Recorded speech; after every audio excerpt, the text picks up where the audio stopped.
Hi, students. So today I'm going to record a follow-up lesson for the comparative critique. If you're at the stage where you are writing your thesis or your comparative statements, you're going to follow along with this to get yourself started.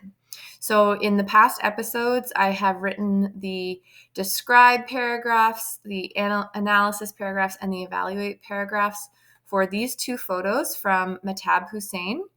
I'm just going to zoom in on my desktop here and so you can see them a little bit better.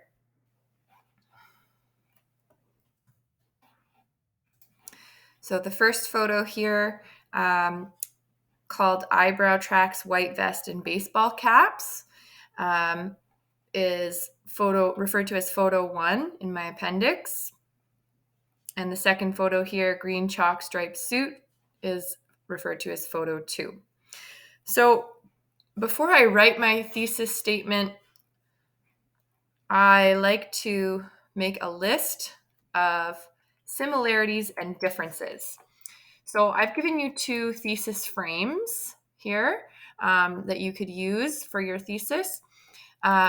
One of them is if you are choosing to state how they are different, and one of them is for if you're choosing to state how they are the same or how they have both moved something forward or done something similar. So in my brainstorming, I wrote out the differences that I saw first. So the two models are dressed very differently. They're showing two different social classes. They're posed very differently. Their expression is very different, and the background behind them is very different.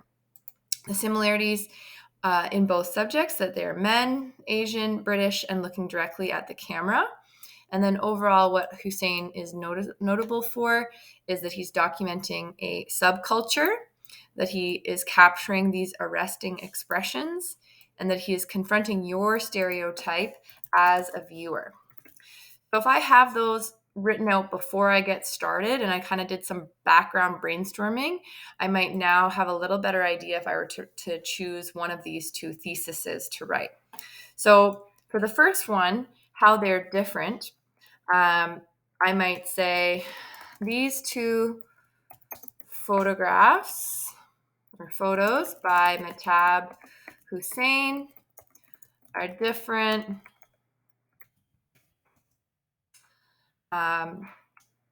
social classes and goals based on their dress, expression, and pose. Or maybe instead of these two photos, I might say the two people captured in the photos discussed by Mehtab Hussein are of different social classes and goals based on their dress, expression, and pose. I might say why I say based on, like are different social classes shown by their dress, expression, and pose. Okay, so that's one possibility. And my second, if I'm saying how they're similar and indicative of their blank, I might use this more to say something that the photographer has done and been very notable for. So these two photos by Mehtab Hussein are similar and indicative of Hussein's goal of confronting the viewer's stereotypes. Okay, and then I would list my points as what they both do similarly. Both capture an Asian British male. However, the two men appear very different in social class, expression, and pose. Okay, those are kind of they're same and they're different despite the differences and similarities in both men captured. They share the expression and confronting atmosphere for the viewer. Maybe I say confronting or uncomfortable. Okay, I can start to dive into a little bit deeper.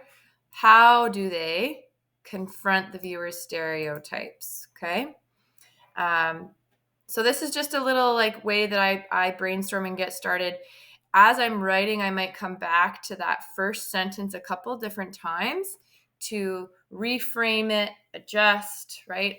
I don't want to say too many things that are going to counter, right? My argument, if this is my central argument, that they're similar and indicative of a goal of Hussein's, or that they are similar and they both achieve the goal of Hussein's, then I want to avoid saying anything that's going to contradict that, right? So both capture an Asian British male.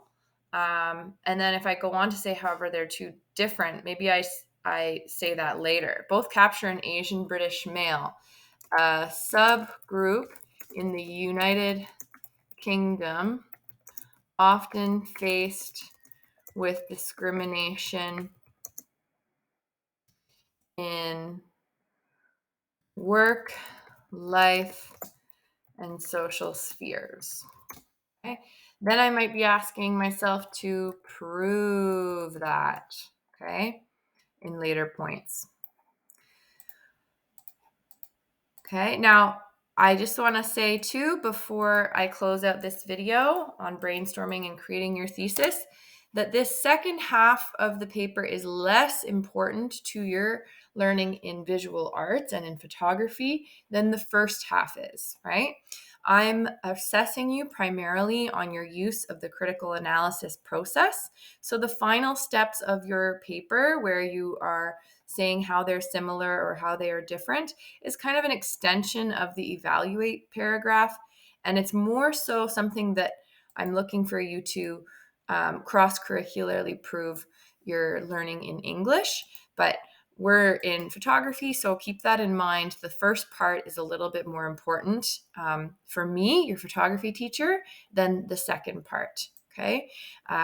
So I hope this lesson helped in getting you started on coming up with a thesis statement for your 2 photos for your comparative critique. Good luck.